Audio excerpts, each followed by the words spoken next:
Etiquette in Dubai, some rules. They actually prepare a baya in the reception area. The first impression with our style.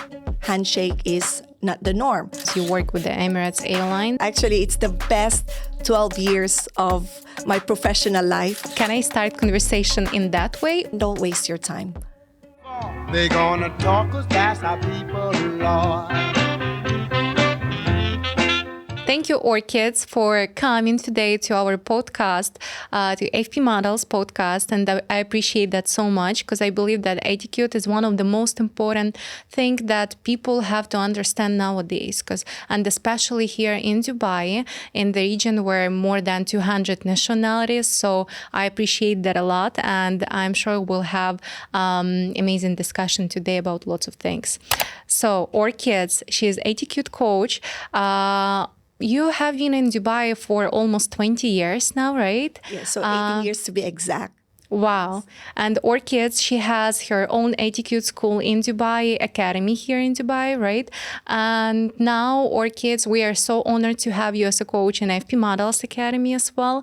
And today we're going to discuss about etiquette in Dubai, some rules, how to behave yourself, how to make first impression, because it's very important. And of course, about networking, how to make networking and how to interact with people, focusing on Dubai as a hub. Yes. Thank you again for coming. I'm very excited about this podcast. Me too. Thank you for considering me. It's an honor to be here. My pleasure. To be honest, I don't even know how to act kind of because I'm trying to fit the topic, right? I'm trying to fit. So I was trying to prepare myself to look like a lady. You look amazing, by the way. Very elegant. You. Yes. Same to you. Thank you. I was trying my best because it's not my everyday style, but I love it. It suits you. When we came in, actually, I was wondering, okay, how should I say it? Because I didn't think about this cut in my dress, right? And I don't know if it's like visible or not, but I have this cut. So, okay, let's make first question because I believe that lots of people, they might be in the similar situation. Yes. I have cut and, it's kind of like a formal occasion. Yes. What about my posture? I know. So it's quite challenging, especially for a cut that's splits in the middle. So just be mindful. So maybe if you have a handbag, so you can put it in front of you to cover it, or both your hands like what you're doing right now. That would be also a good way for you to cover yourself to avoid, accidents of showing what you don't need to show. So with regards to sitting, how you sit now, absolutely, crossing your feet. Because again, the style of your dress now, where the slit is quite high, if you cross your leg, that would open up and show more skin. Now, considering the fact that we are in a conservative country, conservative city, even though UAE is popularly known as being luxurious and open, but then again, the local customs here is still conservative because it's a Muslim country.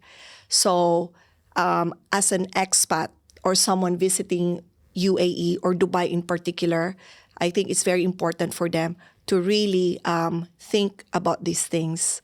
Yes, to be modest, not just in the way that you dress, but also in the way that you display public conduct, public behavior.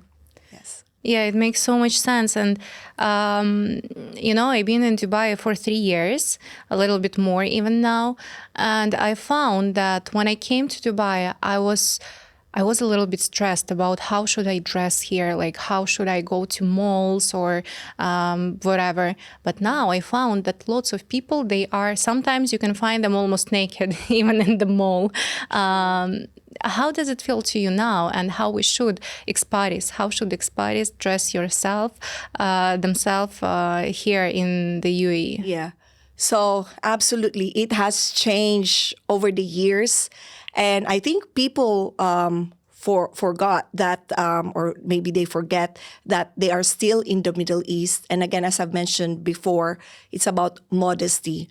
So as an expat who's been here for almost 20 years, I think it's, because I know, what to be mindful of.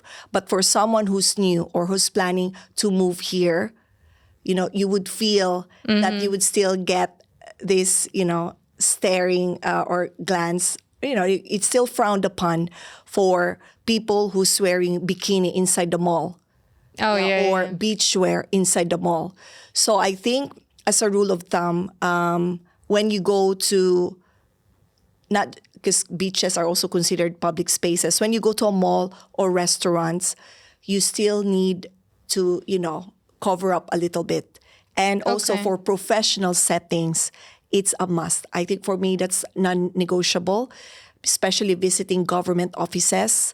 That's why Yeah. you can see now, they actually prepare abaya in the reception area. So if you're not properly dressed, they would actually offer you an abaya to wear, so to cover up yourself. So for me, the key here is, yes, Dubai is open, Dubai is modern, but think and be mindful of what you dress, depending on the places that you go to. So if you go to the beach, by all means, you can wear your beachwear. If you go to a restaurant or the mall, the thing is, the mall here, I just want to cut that. It's freezing cold. Yeah, So yeah, even yeah. though that outside it's 45 degrees, but then you go to the mall, it's That's the freezing. thing. Yeah? Yeah. So I think the key here is layering. Oh, Yeah? okay. So maybe bring a cardigan, lightweight cardigan, or even a pashmina, a scarf can help you so that you have something to cover, especially when you're in public spaces. And if you go to offices or government buildings, if you're wearing a skirt, be sure that it's knee length or 1 inch below the knee. They don't That's the key actually. here. Oh, I'm so sorry to interrupt you, but it's actually they don't even let you inside if you have a short Absolutely. skirt or if you're dressed inappropriate. They don't let you in. Yes. But yeah, in malls, I completely agree. I don't even understand how they walk there naked. I mean, because it's just impossible here. It's too cold. Yes, true, So- true. I think, yes, the AC is super cold. Back in the day, I remember when I first came here in 2007, the security guards in the mall would actually come and approach you and give you a Really? piece of paper. It's like a warning, says like, please wear appropriate attire. Oh wow. They actually give it because I've seen it in my own eyes. Okay, They're I didn't know approaching, that. especially tourists, who doesn't have a clue, coming to the mall and then in beach shorts or even short shorts. Yes, Yeah. they actually approach them. But now I haven't seen that happening. No, it doesn't happen anymore. Yes. Okay, that's great. And how do you feel about people? Like, what is your opinion about completely opposite thing when expats actually they try to dress themselves as locals? I mean, you can see lots of ladies now, European ladies or whatever, it doesn't matter nationality, but not Arabs, and they dress themselves in abaya. Sometimes they cover their heads. Is it appropriate to do or not really? Because, in some countries, they actually consider it's a bit like too much if people, they try to fit another culture Yeah. in this way. So yes. how? For me personally, it is good to actually immerse yourself to their culture. If you want to wear their national dress, by all means, do it. I think the country, the government as well, is open to it, actually promoting it. That's why we have, dress up studio in Dubai Mall where Yeah. you can actually wear the abaya. But just be mindful if you wear traditional costume or traditional dresses of a particular country, to respect it and not to mock it. I think that's the key here. That yes, you can wear, because I do love wearing it. So when I went to Japan, I actually rented a kimono, and then I walked yeah, okay. around Osaka, and I was wearing the kimono. I really love it. And even in Thailand, they have a studio where you can wear all these Thai costumes. It's really lovely, and then they even put your makeup. I think it's great because it promotes local culture, and to actually have the foreigner or a tourist feel how it feels like to wear the traditional costume. And I think for me, if I see someone wearing my national costume, it makes me proud. But then again, if you mock it, in a way that's upsetting. So that's a different story. So for anyone who wants to wear the kandura, the abaya with shaila, by all means do it, but with respect. Yeah. It makes so much sense. It's all about how do you act and how do you behave yourself. Absolutely. And, if you show some respect, it would be considering like a great thing. But otherwise, okay. And touching the style. Style is a great part of the first impression, right? How do we make the first impression on people? And especially in the fashion industry, because this podcast on the model agency channel, so we have to touch fashion industry from time to time. And I see that Etiquette, it has a strong impact on the fashion industry, and people who understand some rules, they might become much more successful in any industry, I believe so. However, the question is, how do we make the first impression with our style, and how to make it here in Dubai? Yeah, that's a very good question. For me to have a great first impression, it comes within. First, you need to be, show your, they say it, your authentic self. Authenticity is such a big buzzword nowadays. I think being confident and also show, your genuine interest to someone. So when you're attending a networking, it's not just about what you wear. Of course, it matters. But then again, your facial expression. Were you smiling? Were you actually genuine when you were smiling? Yeah. And then the other layers of that first impression, your dress code, it all follows. They say that some women, they wear diamonds to shine, and some women, they make diamonds shine. Absolutely. So that's I like that. Yes, absolutely. Yeah. You might be wearing the most expensive dress in the world, but your facial expression, your demeanor, your body language says the opposite. So going back to your question about first impression, if I'm going to meet that person, would I actually be happy to meet her? Or I go to someone who's wearing, something modest, not so expensive, but then full smiles. So I would not most likely, 100%, I will gravitate to that person because I feel welcomed, and I feel like because of her genuine smile that she's ready to be, to have a conversation with me, and she's open to conversation. Yeah. Okay, and I feel like we have to get a little bit back because I jumped into this first impression thing, but I would like to make some points, to discuss some points about different cultures here in Dubai. And even sometimes I found that it's very tough to make a right first impression when you don't understand someone's culture background. Because you might even do some mistakes with your gestures, let's say. And I remember that we had class once, and you told us that it's all about if you are in a mixed cultured society, you have to be very, very wise about your gestures. Could you show some examples that you would say are forbidden to show here in Dubai? Yes. Okay. So first thing, if you're new in Dubai, or if you're new somewhere else where it's a multicultural, because Dubai, as you've said earlier, 200 nationalities living here, which is a good thing. It's actually Dubai's strength, being a multicultural city. But at the same time, it faces challenge, to what you said, to a lot of expats, because you have to navigate various cultural expectations. Yeah. So for me, the first thing is don't assume. Don't stereotype a particular culture. If you had a previous bad experience with that particular culture, don't generalize. You can judge everyone. Yes. So what you can do is observe first. As we say, they always say that don't judge the book by its cover. So observe. Everyone is different. So also reciprocate what what that person does. So I'm talking about greetings, for example. So we all know that handshake is a universal form of greeting, but in a lot of Asian countries and even here in Middle East, handshake is not the norm.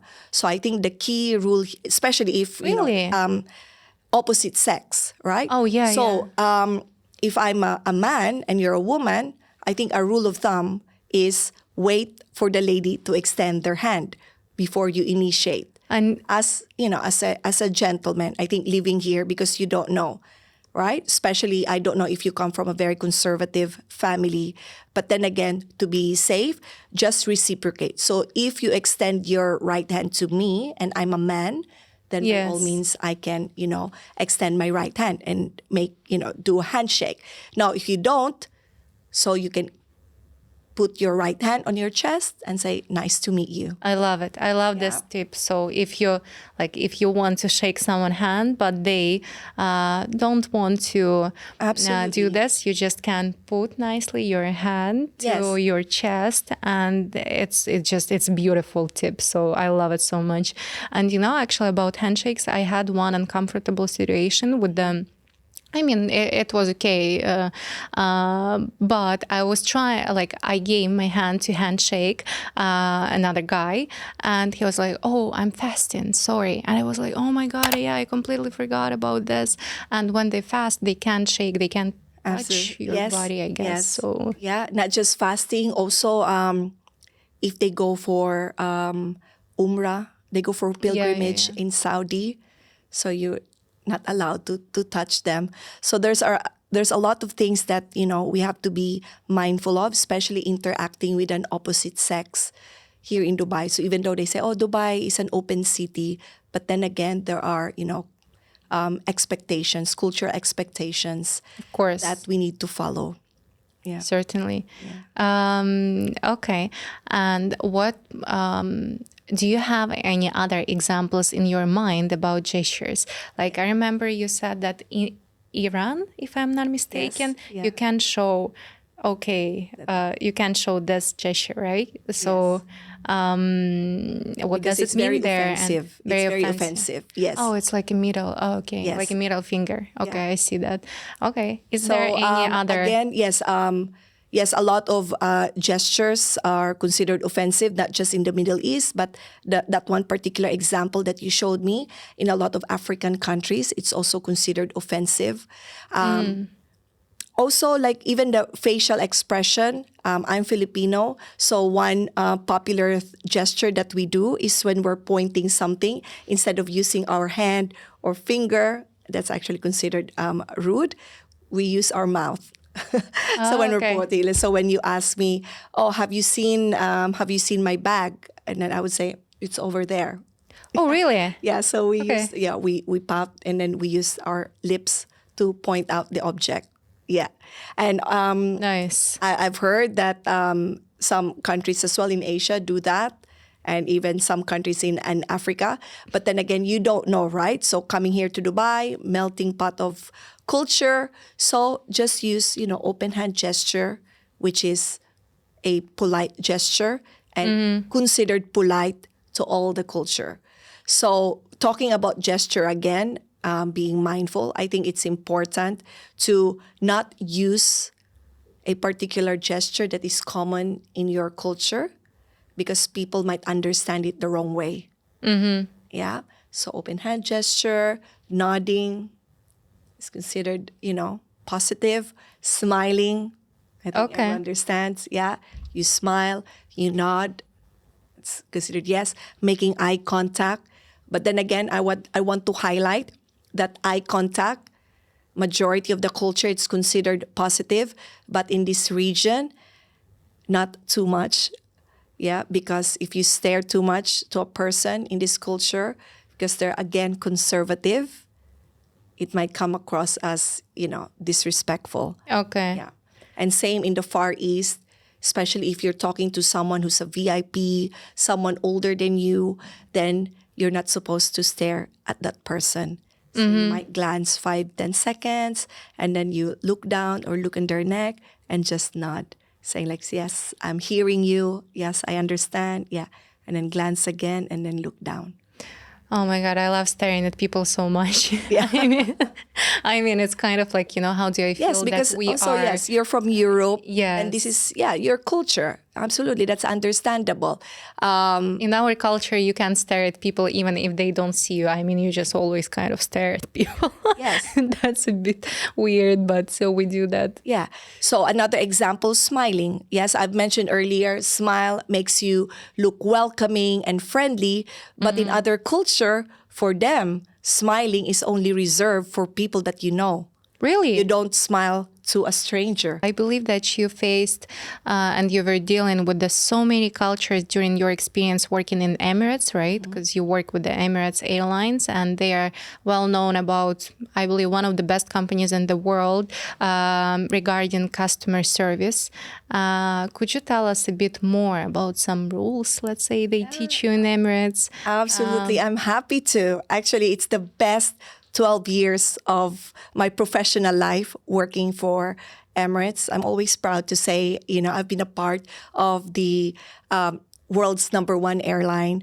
So I actually learned and gained so much working for them, aside from gaining a lot of knowledge when it comes to first impression.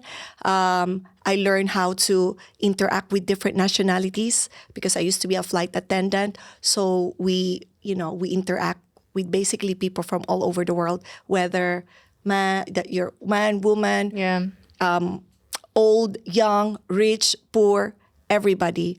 So that's one thing that I really enjoyed about the job, interacting with different culture. You learn so many things from that. I don't think I will ever learn that in a classroom. And again, when it comes to rule, as you've asked me, again, the rule is to always be impeccable with our grooming, our uniform standards, because we are the brand ambassadors of the airline. So we have to present the brand in a way that speaks the brand. So it's a multi-billion-dollar brand. We should Yes. look a billion dollar. Yeah, makes So sense. our makeup should be impeccable. Our hair, uniform should be worn according to standards. So these are some of the rules when it comes to uniform. When it comes to how we speak, they also teach us and train us how to handle situations, because not everyone travels for pleasure or not everyone speaks the same way as you do. So you need to be able to handle different scenarios, also how to manage situations, how to make sure that our customers leave the aircraft happy and had a memorable experience. So yeah, they train us by the way we look, being immaculate, and also how we speak. Even gesture. They even teach us about being mindful of the gestures that we use to communicate with our customers. Because again, not everyone speaks English.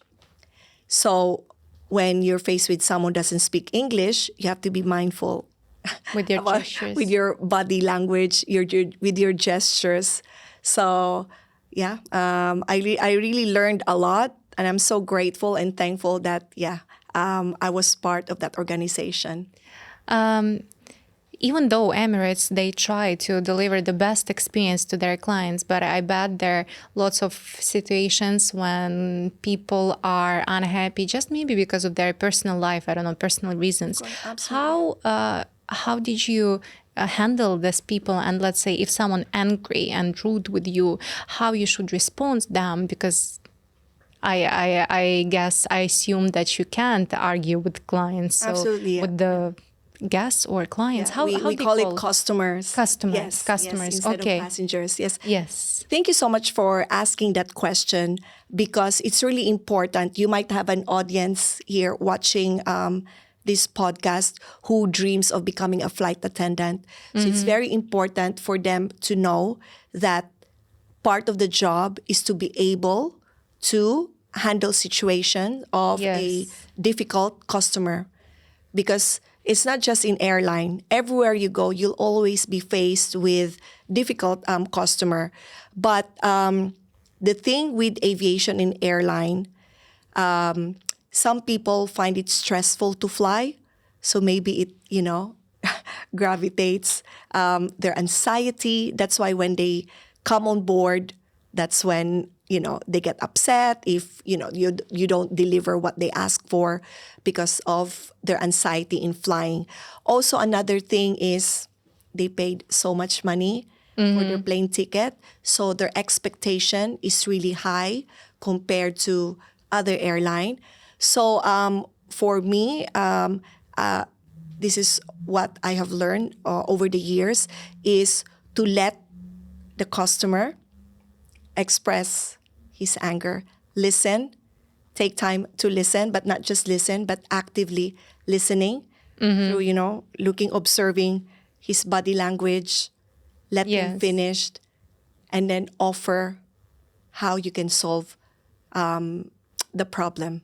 It's always, you can always find ways, even though you're 38,000 feet, there's always a way to help the customer.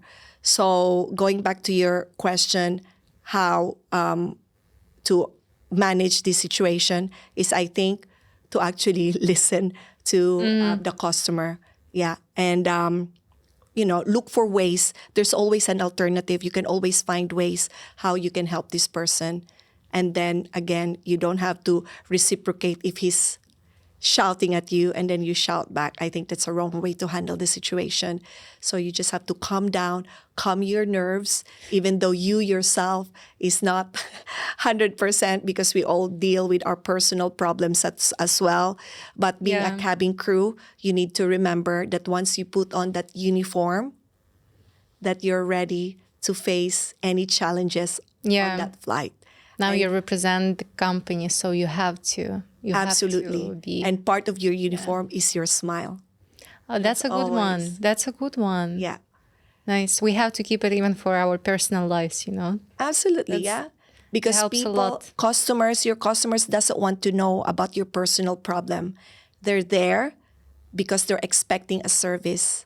They paid so much money to fly with you, then And sometimes with crying babies. How would you deal with I mean, I bet you had some complaints, right, about crying babies. And I just wonder every time, I see, and often I see so many situations when kids are crying and lots of passengers, they are angry with that. How to, what should you do in that case if someone comes to you? I mean, you can't just throw baby, right? I am so sorry for saying that, but I mean, what can you do? Yeah. So for me, in my experience, we go to the mother and ask if there's any way that we can assist her. So maybe, she had she's been looking after the baby for quite some time. We can actually offer to hold the baby for her, provided that we're seated. So the mom had a time to, calm down as well. Yes. We can also offer for her to go to the galley. Okay. When the seatbelt sign is off, to have a walk around. Yes. So the baby, when you walk them around, they would feel more relaxed. And for passengers who are, irritated, we can offer them with earplugs. Alcohol. Yeah. Earplugs really works magic. And of course, if they're a parent, they know that, that things like this happen. So you just offer an earplug, or if they want something to drink, perhaps. Yeah. So Orchids, let's move to the networking and introduction part, because here in Dubai there are so many events people attend, and sometimes it's so hard to start conversation. How you would suggest to do that? And maybe you have some tips how to start talking to people and feel yourself more confident with that. Yeah. That's another good question, by the way, Marina. Thank you. Yes, I myself also attended a lot of networking events. First is, I think when you arrive at the networking event, make sure that you're not distracted, because sometimes we enter the event and we're so busy texting, and we have so many unfinished things that we have to do, and we bring it in the network event. So I think the best way for you is, before entering the venue, make sure right? I have my business cards. I have everything needed. How do I look? Do I still have my lipstick on? Yeah, maybe go to the bathroom and, have a double check of your appearance. Then when you go, scan around. Yes. Yeah, of course, with your full smile on, scan around and gravitate. I think for me, trust your gut instinct. Normally, I gravitate to wherever I feel like, oh, this looks like a nice group because everyone is engaging. Everyone is, chatting nicely. Yes. Or when I scan the room and I meet a friend. Okay. Yeah, that's easy. So you can also go and ever, hey, like, so nice to see you. I didn't know that you'll be here. But if you don't have friends there and Yes. it's a new environment, so what would you do? How you would Absolutely. start the conversation? If you go to a networking event or a conference that you don't know anyone, maybe start scanning the room and go to someone whom you think, maybe there's only two of them having Yeah. a conversation, because it's quite challenging to join a big group who's already engrossed in their conversation. So start small, as they say. Go approach and introduce yourself. Hi, I'm Orchids. It's actually my first time attending this networking event. Have you guys attended this networking before? And who should I look forward to basically, do you have any recommended speaker, Yeah. a must-see speaker that I should attend? So something related to that networking event. If it's a conference, you can also ask, is there a session later that you recommend that I must attend? And then that's where you start the conversation. But as a rule, especially if you're meeting someone for the first time, to never talk about politics and religion. That was my actually next question. What topics Yes. you should avoid? Definitely try to avoid that. And also, if you're meeting someone for the first time, try to avoid as well talking about finances and even salary. So even though you meant it with a heart, especially for an expat or for someone who's new in Dubai and looking for a job, you might be Yes. sincere. Like you might say something like, just out of curiosity, like how much do you think this salary would pay? Or, Yes. gravitating through the salary conversation. I think for me, you wait until you meet that person for, the second time, but not on the Yeah, first yeah. meeting. Yeah. So politics, religion, salary, and also being like, asking, are you married, or why you don't have kids if you're married? I think that's too personal. Maybe wait until you actually build a relationship with that person. Okay. And let's say I met someone, we had a small talk, and then I would like to continue the conversation next time. And I want to exchange our Instagrams or business cards or whatever. But let's say this person is older than me, or they have a higher social position. Yes. So in that case, who have to offer the information exchange? Let's put it that way, because I know that it's actually appropriate. Let's say if I go to someone who is much older than me and ask him to give me a business card, or even start giving mine business cards. Yeah. So now it's quite flexible, having a lot of social media platforms. So even if you don't give your business card, if the person really likes you, they will find a way to find you. Yeah. But there are two scenarios. If it's a formal event, that might be a conference, a networking event. Here in the Middle East, business card is still widely used. Yeah. So going back to your question about who should give, I think the rule of thumb here is not to give your business card if you haven't spoken to that person. You're not Okay. going to that event handing out your business card like a flyer. Yes, Yeah? yes, yes. So you need to have an actual conversation with that person, learn about what each other's doing for business or for work, And then if you think that there's a possible collaboration or you wanted to learn more about that person because you think there's an opportunity, whether that's for job opportunity, by all means, say, look, I really had a great conversation with you. I also want to speak with other people, but I really want to continue this conversation. If you don't mind, here is my Okay. business card. Of course, when you show, you give the business card. I know because I'm Asian, we normally give it with 2 hands. But Okay. if the person is from the Arabic background, make sure you give out with your right hand because left hand is considered unclean. Oh, okay, with the So right you hand. always Okay. give with the right hand. For me, I normally give it with 2 hands, making sure that my name is facing you, Yes. not upside down like facing me. Okay. And you as a receiver, make sure not just to put straight away, have a look for a few seconds. Name, okay? I really love your name. Orchids, just like the flower. For example. Yeah. And then you put it away. Okay. Now, in in casual setting, it might be a birthday party or someone's party.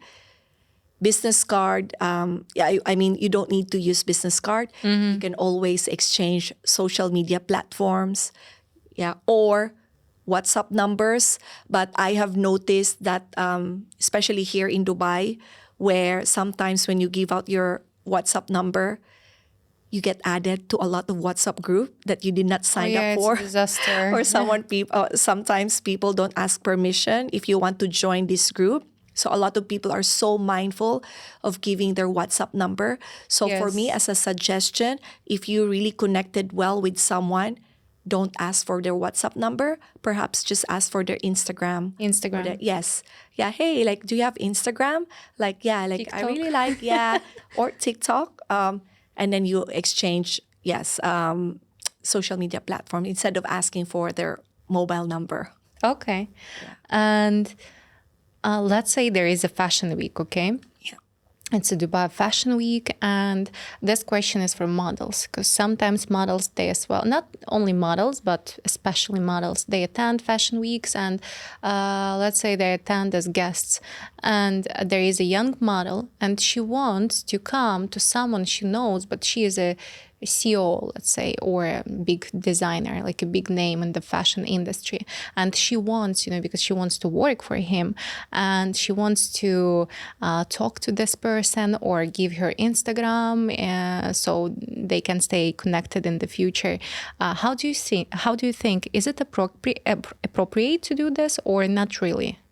Okay, first thing is, if you're not invited, I think it's considered rude. It's basically gate crashing someone's Okay. event. Now, if you get the invitation, Yes, like she got the invitation. So you can go. And of course, because I think it's a sign of respect to say hi and speak to the host. So meaning the designer or the director of who's facilitating or who's in charge of that event is basically the host. So if I am that person, Okay. so I would go and introduce and actually thank them for inviting me and have Okay. a short conversation. But then again, when you have a conversation, be mindful if there's so many of you trying to talk, to give other people a chance to speak. So make it short and sweet. Basically, almost having like an elevator pitch. Prepare something short, sweet, but very catchy so that person will remember you. And how about giving your personal context? Because I know that it's actually a little bit even rude. Let's say if you come to someone, you want to have this small talk and just introduce yourself and give the contact. So it means that you're a little bit like desperate, and it feels, I don't know, it just feels a little bit weird. But still, lots of people, they do this. And here in Dubai, I see that it like, I don't know, but it feels like it's fine. But on the other hand, I feel, I don't know, I'm too shy or modest, let's put it that way, to Totally do understand this. it. I've seen this actually in my own hands where a lot of people would give out their business card to someone hoping for, a gig or a future opportunity, which I feel is a waste of time because I don't think that business card would basically land on Yeah. their table. I hope so, from how do you say it? The bottom of my heart, I wish that those people will land a job with this designer. But I Yes. think with exchanging social media handle or business card, you wait. There's always an after party, I believe, in a Yes. fashion event. Have a conversation again, if not directly to the designer, maybe someone who works for him. Build a relationship with them, because these people, if they really like you, these people will help you, set up a meeting with a designer, or they can speak on behalf of you. Yeah, And because it's all about building a relationship. You don't need, in here in the Middle East, the culture here, some really big is about building relationship. yes. You can see when you're, trying to win them over for business, they want to get to know you first before they actually, make the decision, sign the contract. Of course. Of course. So same thing with this. So maybe, you have to be patient, to be able to build their trust. Yes, yes. I feel that it makes sense to exchange contacts when you kind of like, on the same wave, on the same page. So Absolutely. then you can do this. Otherwise, it Yeah. feels desperate and I Yes. don't know, I don't feel comfortable doing this. And when people do this, when people do this, actually, I'm like, okay, I don't mind. I don't judge. Yeah. But I don't feel myself cool doing this myself. And another question, let's say there is a after party, after Fashion Week or whatever, and all people, they are in non-formal environment. And if I'm a girl, but I would like to talk to some people, and I would like to talk to guys. Yes. Because they might be designers, or I don't know, it doesn't matter. But the thing is that, can I come to them and let's say and offer them a drink, like can I start conversation in that way, or it's too much? Because when there is a party, it might be okay, but on the other hand, again, isn't it too much? No, absolutely. Again, we are, in 2025. Thank And, God. yeah, Thank God. I think, love it. Yeah, I think what I've observed, people are being mindful in approaching people, especially after the pandemic. Yes, yes. There's not a lot of, being confident in approaching someone. Oh, they might not talk to me because I'm a stranger. But if you're in the same party, it's a party. By all means, go and approach, have a conversation. Yeah. Get to know people. Yeah, that's the whole thing. Yeah. Party, you need to be chatting with people, not be, on your own and enjoying the party. I think that's not the concept of a party. A party is about, being with people, surround yourself with people, and to actually have fun.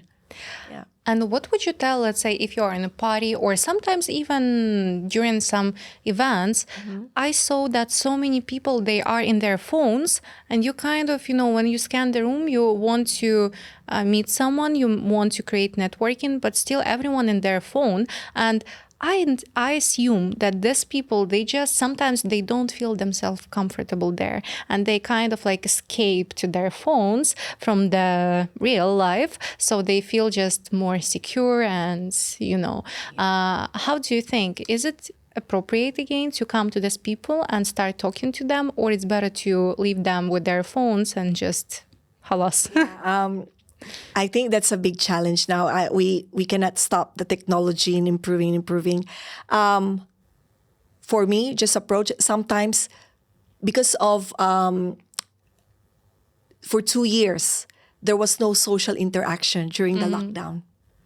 Yeah, so people are still, I don't know. We're already 2025. That was like 5 years ago, but I don't know if people already overcome that phase of not interacting with someone.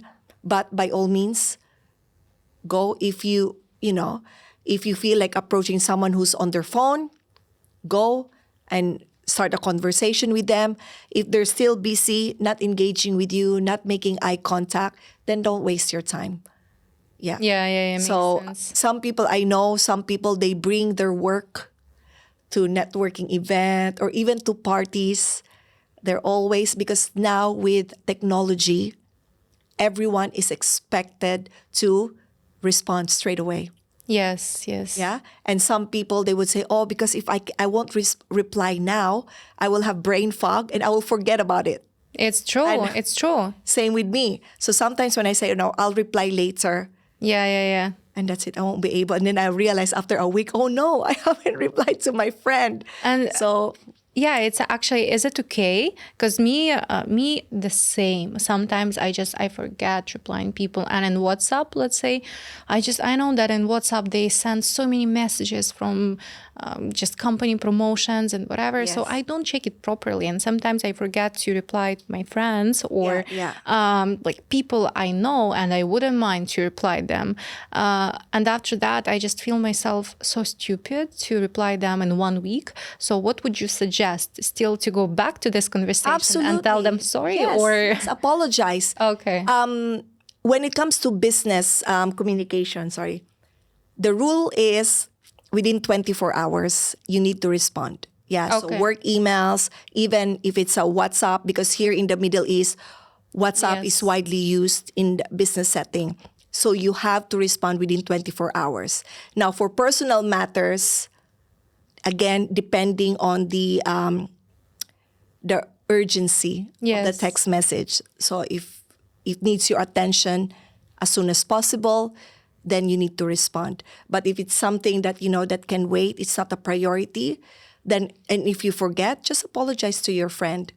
But the rule is, they say the rule of thumb is in business, work, you need to respond 24 within hours. yes.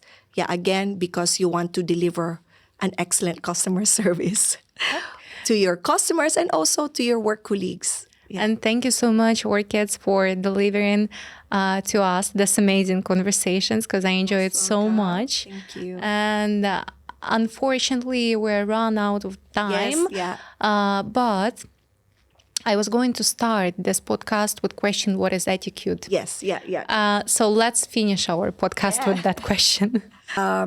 Etiquette is as a word, as a meaning, it means it's a set of social norms that people follow.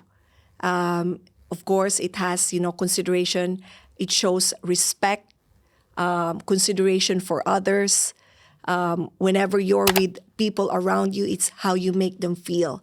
So that's the essence, that's the meaning of etiquette. It's not because when people hear the word etiquette, they always think about these rigid rules or outdated rules, how to use the knife and fork correctly, where in fact, etiquette is more than that. It's about how you make people feel when you're around them.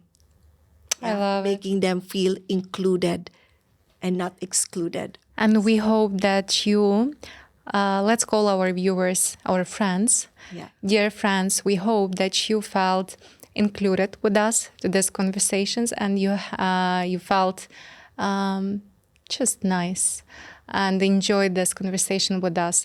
And thank you so much, Orchids, again. And I'll see you soon in FP Models. Yes, thank you, Marina. Thank you. Thank you.